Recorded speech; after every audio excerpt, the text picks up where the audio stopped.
Donc petite conclusion des familles, petit code review après tout ce travail qu'on a accompli.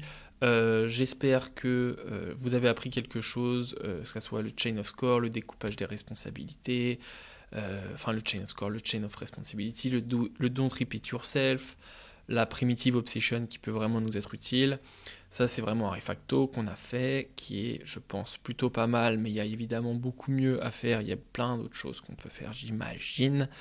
On fait ce qu'on peut, on fait de notre mieux et on essaye de faire du code quand même un peu mieux que ChatGPT parce que sinon on va vite se faire remplacer la figure et qu'on n'aura plus de métier, etc. On en est peut-être encore un peu loin et on essaye de faire du code propre pour avoir un peu de plus-value quand même. Donc voici la tennis game finale qu'on a sortie où on voit vraiment qu'on a découpé cette God class comme je le répète. On a ramené les objets player qui ont leur responsabilité de donner le nom, de faire gagner des points et de envoyer leur nombre de points. Le chain of score pour faire la responsabilité des scores equality, avantage, standard, etc. On les a découpés en 4 micro-objets enchaînés dans une chaîne. C'est plutôt agréable. Ça nous fait quand même beaucoup moins de code. On voit que la classe tennis game fait maintenant très peu de lignes de code. Elle est très lisible. Elle ressemble à du pseudo-code évidemment. Ça fait toujours plaisir. La complexité est cachée, j'ai envie de dire en fait. Mais elle est cachée dans plein de petits objets qui ne sont pas complexes. Donc en fait, on ne voit plus trop la complexité et je trouve que ça, c'est quand même une grosse plus-value. On va tout de suite comparer les deux codes quand même. On va se mettre ça à droite. On va agrandir un peu tout ça parce que sinon, on va rien voir. Comment on fait pour agrandir? Voilà, je sais pas faire. Voilà, j'ai réussi. Donc la partie à gauche, le code qu'on avait de base de notre cher ami collègue qui est tombé malade et le code final qu'on a réussi à sortir. Donc voilà, il y a moins de lignes de code dans la classe tennis game, mais en même temps c'est évident puisque notre ami faisait tout dans cette tennis game 1 à gauche où il faisait vraiment tous les cas possibles.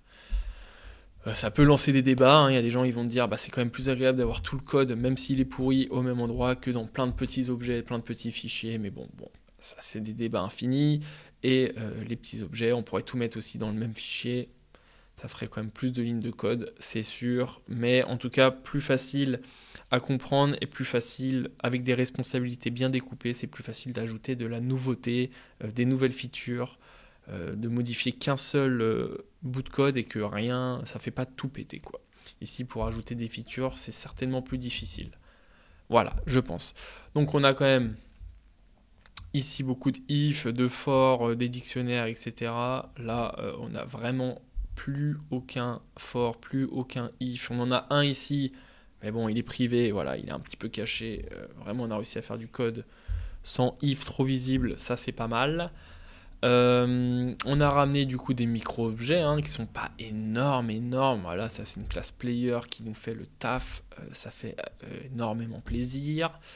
Avec la méthode incrément qui vient carrément des objets point qui sont vraiment définis en minimal object, qui font le taf très très bien, on peut se féliciter.